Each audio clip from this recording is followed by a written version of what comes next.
Our next topic is AWS EC2 instance type and network settings. So as we have already discussed that operating servers on-premise incur significant cost. Uh, to manage the traffic spikes and peak workloads, companies must have enough hardware and always available. That means to maintain the on-premise activity, you need a lot of hardware support and then permanent provisioning of resources. But if we use the cloud infrastructure, there is another drawback to this on-premise thing is that when we will not be needing the resources, it will be wastage of money only. Because we may not need all the resources 24 by 7. We may be needing in some peak times and all. So having an on-premise infrastructure may trigger excessive cost. So to overcome that, we have this Amazon AWS provisioning, and here we have variety of EC2 servers are there, such as application servers, applications. Web servers manages the delivery of web content, and then database server stores and retrieve data, and game servers facilitate online gaming. So these are all supported by EC2. And finally, computing servers perform heavy computation tasks. Not only that, there are proxy servers available. So all these servers are supported by EC2. So what is the purpose of EC2? This elastic compute cloud offers virtual servers for hosting applications similar to those you would run on your conventional on-premise. That means it will be exactly the same way you access these on-premise infrastructure, especially the servers. Same way you can also access this EC2. This table actually signifies that what is the instance family, EC2 instance family, and then instance type, which is very important, and then how much powerful it is in terms of CPUs, and then memory, how much memory it takes, network performance, and storage type. So you can see here T4G.micro. This is EC2 instance, EC2 server actually. So in this case, T is the family name, and 4 is the generation number. So T is the family name, 4 is the generation number. So this T4G is actually general purpose instant types. Okay, and then you have compute organ optimized and memory. Compute optimized instant types are also there, such as C5.large.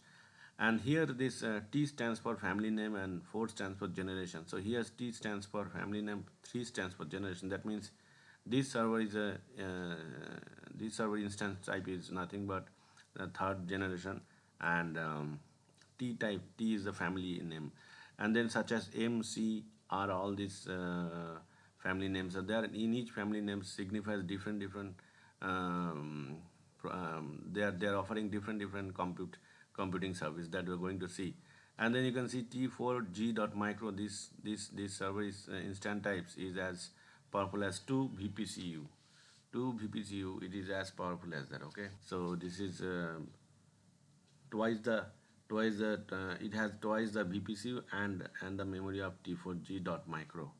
Okay, so such kind of things are there. And then it is important to note that network bandwidth is also associated to the size of the Amazon EC2 instances. That means in network intensive jobs, one might need to increase the instance specification. So that is also important. So when you create your AWS account, a default VPC is created. Okay. Here you can see that instance variations are there: CPU architecture, core count, storage types, storage capacity, then memory size, network capabilities. Okay, and T3 instances, it does this following like websites, web applications, development setups, build servers, code repositories, all these activities, these T3 instances are popular, and C5 instances are does the other things like compute intensive task. That means let's say imagery related activities, imagery related deep learning models and all, high performance scientific modeling, such kind of high compute intensive work. C5 instances is being used. So, what is the ideal place when the EC2 instances where the EC2 instances should be placed. That means where this EC2, once you have these EC2 instances, where you are going to deploy it. So you have to deploy it in VPC, virtual private cloud, inside the virtual private cloud.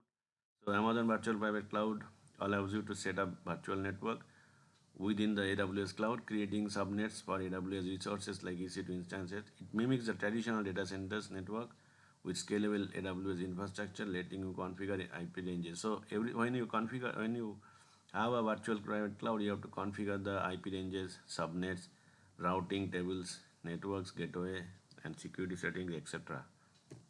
So you can see here, this is your default VPC, and by default, one VPC will be having one CIDR address. CIDR is classless address. Then each individual availability zone is having same subnet address. Okay, default subnet address is same, and but CIDR address is different. CIDR address. So each CIDR, VPC address, IP address is different. 172.31.0.0/16. This will be unique for each VPC once you create. So if you create another VPC, then this address will be changed. Okay, and I mean multiple people can have multiple VPCs, but I think maximum per region it is 5 only. So here one interesting thing is that by default the public subnet that you can create inside the VPC will always 0.0.0.0/0 to communicate to the outside world. So we are going to see this thing in next. We have seen that so how the VPCs are being created and how the availability zone has the same subnet address, and each VPC will be having one unique CIDR address. All these things we have seen. Now each default VPC, I mean a default VPC is a pre-configured and ready for use service. So it is pre-configured. So when you create your AWS account, a default VPC is created in each region. So each default VPC includes a default subnet for each availability zone. An internet gateway attached to the VPC also happens, and then a route in the main route table that direct all traffic to the internet gateway. That means 0.0.0.0/0. Through this IP address, it directs all traffic to the internet gateway. Okay. Now, as you know that VPC allows you to launch AWS resources into a virtual network that you have defined. The virtual network closely resembles traditional network that we already have discussed, but the component of VPCs are important. What are the major component? First component is subnet. So subnet is basically subnetwork. Subnet is basically subnetwork, and VPC always works on region. One VPC always having works. It will work on region, not on availability zone. That is the important point. So VPCs are isolated. Okay, so it has subnet subsection of the VPC that allow you to grow resources based on the security and operational needs. There will be a route table. There will be internet gateway, scalable, redundant, and highly available VPC component that allows communication between instances in your VPC and in the internet. Then you will be having elastic IPs, static IP addressing, designed for dynamic computing. Then network access control list, NACL, act as a firewall for controlling traffic in and out of one or more subnets. Security groups will be there. So two, three instances will be together put in a security group. VPC peering also important, which is allows you to connect one VPC to the another via direct network route using private IP address. And next information is very important, which is VPC limits. How many VPC maximally you can create?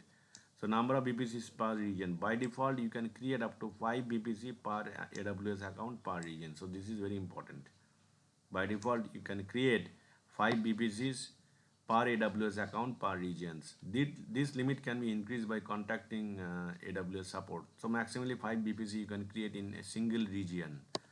And number of subnets per VPC, you can create up to 200 subnets per VPC. These limits can also increase by user request. So usually it will be 200 subnets.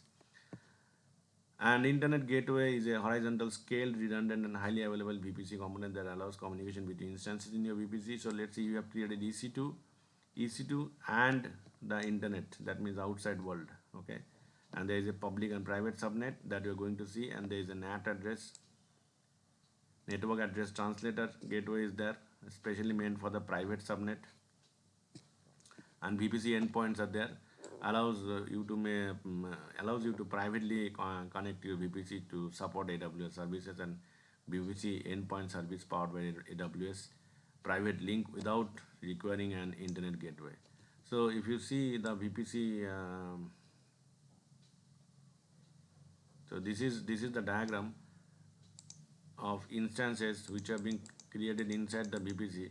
So here you can see that each one we have only one availability zone, and in that availability zone we have created we have one region. In that, inside that regions we have created two availability zone, and for one VPC, and then we have created a VPC. So inside the regions you have a VPC, and in that VPC is having a specific CIDR address which is unique. And we have created here two availability zones, and in that availability zones private subnet, and this is the public subnet we have created, and then private subnet. So public subnet and private subnet communication happens through router. So here this so this is the instance, let's say any instance it can be, and this is the NAT gateway. So what happens, public, this is private subnet, the lower one.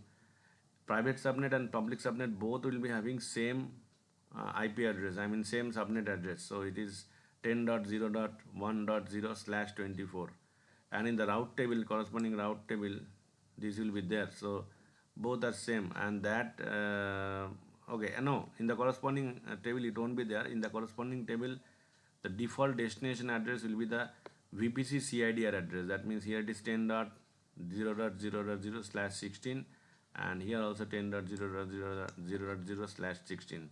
And what is the target? Target initially by default is local. So these things nobody can delete. It will automatically be created based on the VPC CIDR address. And then let's say if you want, if you delete this one, this NAT gateway part, then this private subnet, all the systems will talk to each other privately. Their communications cannot go outside because you have stopped them. If you, let's say you are deleting this one, whereas this subnet, which is we made it as a public subnet, whose IP address or the subnet address is this the people, I mean the systems over here in the public subnet can communicate to the outside world using router and the internet gateway through this 0.0.0.0/0 through this address as destination address. They can the communication can happen with the outside world. The 0.0.0.0/0, this means that all 32 bits are available for communication, all 32 bits.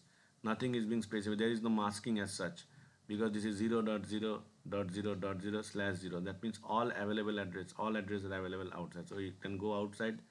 It can communicate with any systems in the global internet. So this is one important thing. So you can see that when you create a VPC by using Amazon VPC console, we create a route table for the public subnet with local routes and routes to the internet gateway, and route table for each private subnet with local routes and route to the gateway to the VPC endpoints.